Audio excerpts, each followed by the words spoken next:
Olá, meu amigo e amiga. Embora muitas pessoas ainda não tenham percebido, o nosso país se encontra agora diante de uma grande encruzilhada, de um momento crucial da nossa história. Isso porque está nas mãos do Procurador-Geral da República, o Sr. Paulo Gonet, uma decisão que agora tem um prazo de 11 dias, segundo o que está previsto no Código de Processo Penal, e uma decisão do ministro Alexandre de Moraes, para decidir se tudo aquilo que a Polícia Federal investigou em mais de 2.000 páginas documentadas no inquérito dos ladrões de joias, se houve crime aqui no nosso país, se não houve crime, se uma réia esquadrilha de batedores de carteiras, de ladrões de joias, de vigaristas, de bandidos, podem escapar impunes diante disso tudo. Bom, eu vou mostrar aqui para vocês que os argumentos técnicos que a defesa está usando, eles são absolutamente inconsistentes, eles não têm a menor base, eles não têm a menor legitimidade, eles não têm a menor coerência, eles não têm o menor fundamento. O que dizer quando uma quadrilha é apanhada com todos os elementos de prova? A única situação que a defesa pode utilizar está fora do direito, que é o comportamento do migué. Ou seja, eu não sei como é que isso foi parar aí, não sou eu, essa câmera está com defeito, essa voz não é minha, é um irmão gêmeo, é um cara muito parecido, eu não estava lá, eu não conheço ninguém, enfim.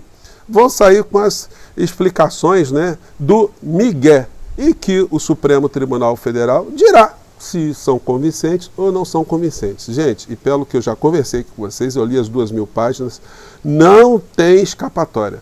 Por isso também não tem nenhum tipo de consistência. Algumas informações estão rodando aí pela internet, por alguns veículos de comunicação, que o senhor Paulo Gonet quer concentrar uma série de acusações para depois das eleições ele fazer o que a Constituição diz que ele não tem que esperar. Ele não tem que esperar eleição, não tem que esperar concentração de processo, não tem nada. Ele está com uma situação objetiva na mesa dele.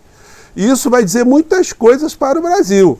Se nós, de fato, trocamos o senhor Augusto Aras, que acobertou todos os crimes da Orcrim, e colocamos alguém que vai dar continuidade a isso, ou se, de fato, o presidente Lula, quando indicou o senhor Paulo Gonet, indicou alguém, de fato, com uma personalidade de defesa da democracia, dos princípios republicanos do nosso país. Enfim, nós estamos aí diante de alguns dias que vão nos mostrar para quais caminhos o nosso país está caminhando. E por isso que a gente cobra aqui no nosso portal, eu tenho certeza que outros canais também vão começar a jogar mais luzes sobre o comportamento do senhor Paulo Gonet, que é determinante, né, para o que irá acontecer, porque a partir do comportamento dele é que o Supremo Tribunal Federal dirá se de fato nós tivemos aqui uma quadrilha de trapalhões inofensivos ou uma Orcrim que lesou os cofres públicos ou que tentou fazer de tudo para lesar os cofres públicos, né? E eles lesaram, tá, gente? Bom, eu vou conversar com vocês sobre o que está acontecendo, dar aqui alguns aspectos jurídicos para derrubar os últimos argumentos dessas criaturas, mas antes de mais nada, quero convidar você que está chegando agora ao nosso portal e ainda não nos conhecia, para que você venha fazer parte aqui do nosso espaço, se inscreva aqui conosco, conheça também os nossos outros vídeos, compartilhe, recomende, venha participar do nosso chat, dê seu joinha, seu comentário, e se puder, se inscreva aqui também no nosso clube de membros, tá legal? Você que é muito bem-vindo e muito bem-vinda. Gente, a situação para a Orcrim está tão complicada que mesmo aqueles que defenderam o bolsonarismo, a figura do inelegível, de forma mais descarada, eles simplesmente deram desaparecida sobre esse assunto. Me refiro especificamente a esse personagem aqui que vocês já conhecem, né? O senhor Silas Malafaia. Ele não está falando absolutamente nada dessa história. E a Orcrim só vai se afundando, porque agora eles estão com a seguinte polêmica, né? Se o Ramagem, delegado da Polícia Federal, o porquê que ele gravou a conversa com o presidente da República? O que ele estava fazendo com isso, né? Então isso gera uma série de cisâneas internas no meio da Orcrim, mas eles não podem expor para fora, né? Eles não podem dizer, olha que repugnante, como é que o Ramagem gravou essa história? Eles estão preocupados agora como é que o Ramagem, depois de ter gravado, como é que ele não apagou os elementos de prova, né? Então eles não podem dizer nada, não podem bombardear a candidatura dele à Prefeitura do Rio de Janeiro, que está em terceiro lugar, está lá embaixo, né? Porque seria aí a assunção, né? Que de fato eles reconhecem que o Ramagem também agiu como um criminoso dentro da Orcrim. Então, bom, mas é mais um aspecto. Gente, uma situação que ninguém está levantando muito, que vale a pena a gente ressaltar, né? Como é que esse escândalo dos ladrões de joias apareceu? Eles estavam pegando joias, presentes, eles estavam levando lá para a comissão de avaliação do patrimônio histórico, estava sendo avaliado, e aí, em função disso, eles estavam fazendo uma coisa aqui, outra acolá. Gente, não foi nada disso, foi descoberto ao acaso por uma reportagem do Estado de São Paulo, que flagrou a história do almirante Bento Albuquerque querendo passar como ambas, sem declaração, para a Receita Federal, que já é uma série de crimes, já consubstancia, né, uma série de crimes ali, já de cara ali, né? E ele não informou algumas joias que ele tinha levado também. Depois que a coisa é descoberta, eles tentam esquentar. E aí, para pegar essas joias para botar no bolso, o Bolsonaro mandava avião para um lado, mandava avião para o outro, mandava um militar para um lado, um militar para o outro, tirava o chefe da Receita Federal, botava um cupincha dele no lugar, botava lá na Comissão de Patrimônio Histórico outro cupincha, enfim, tudo para abocanhar joias para levar para fora do nosso país e para vender.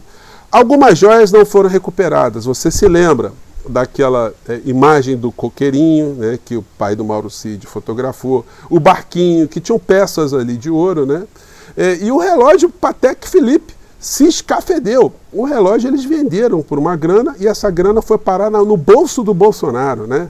Então, são situações em que houve uma lesão. Não houve, assim, uma pessoa desatenta querendo fazer uso do seu cargo, né, de uma forma republicana. Não, uma quadrilha de ladrões que estavam querendo manter o Bolsonaro no poder para continuarem a ter os benefícios, né? Desde benefícios chinfrins para o mundo da corrupção até benefícios maiores, né?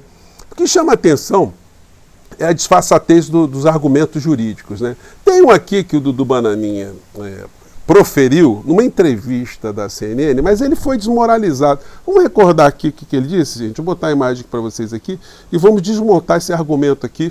Argumento bandido, né? Vamos lá. Perseguição política contra Lula. Ora, meu Deus do céu, isso só vai gerar mais revolta na população. Mas, deputado, Jair Bolsonaro tem a vida simples. Mas, deputado, a gente não está falando de um relógio aqui, a gente está falando de 6,8 milhões de reais em joias, que teriam sido vendidas numa ação que eram orquestrada 25, que agora envolveu... virou 6, agora Ainda virou assim, 6, né, deputado, 6,8 milhões é muito dinheiro, e numa ação que teria envolvido muitas pessoas próximas ao ex-presidente Jair Bolsonaro. E qual foi o benefício que Jair Bolsonaro teria dado à Arábia Saudita em contrapartida a isso que a Polícia Federal está sendo tratada como um caso de corrupção? Qual foi a contrapartida? Mas talvez ele possa ter recebido outros presentes, outros chefes de Estado também recebem outros presentes, mas não necessariamente há um movimento de seus auxiliares para vender esses presentes e transformar em dinheiro vivo, né? E isso está sendo dito na investigação. Gente, é muita... Mas, Clarissa, mais uma vez... É muita pancada, né? É muita pancada que o delinquente aqui sofreu. Vamos pegar algumas situações aqui. Em primeiro lugar, Dudu Bananinha, o que diz o artigo 317 do Código Penal, que o papai está enrolado, está aqui, ó. É corrupção passiva. Na corrupção passiva, não é necessário que o criminoso, que o delinquente, que o corrupto, ele materialize algum tipo de contrapartida. O que está escrito aqui no artigo 317 é: solicitar ou receber para si ou para outrem, direta ou indiretamente, ainda que fora da função ou antes de assumi-la, mas em razão dela, a função, vantagem indevida ou aceitar a promessa de tal vantagem.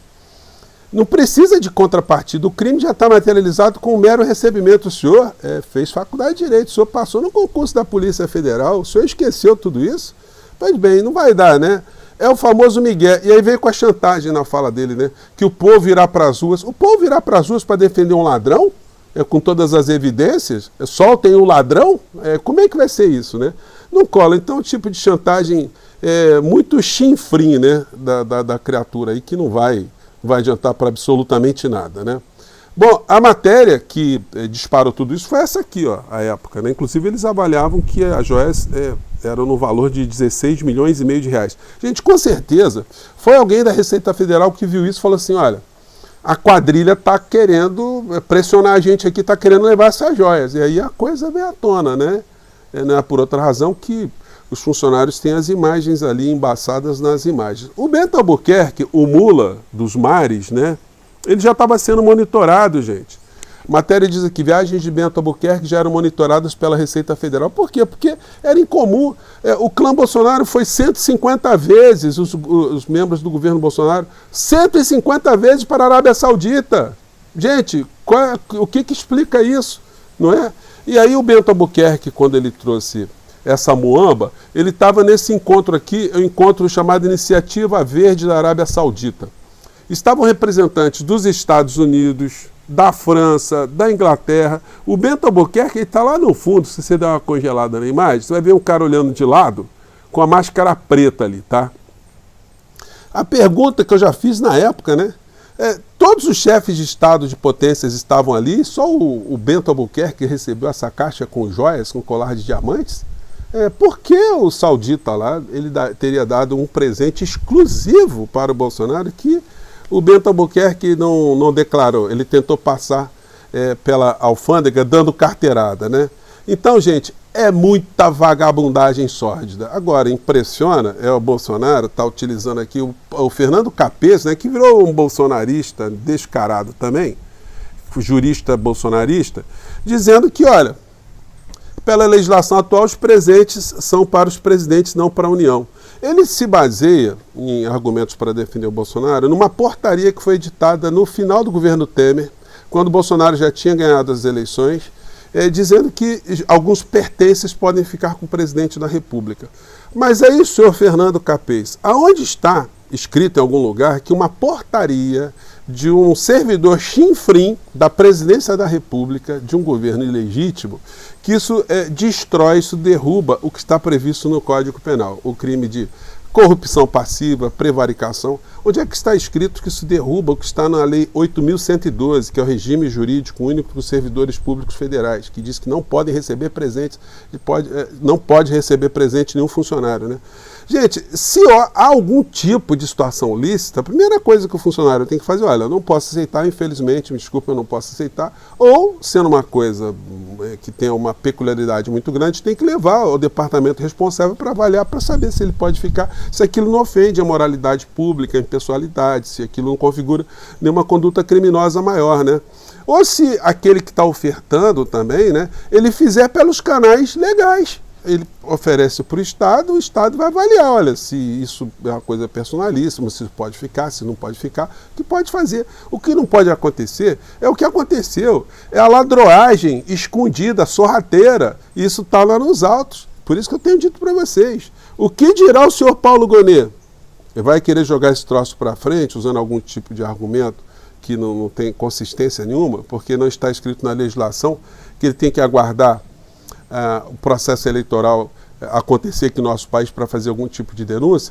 Então é por isso que eu estou batendo nessas teclas todas, desmontando esses argumentos dessa ORCRIM para mostrar que não tem outra forma, gente.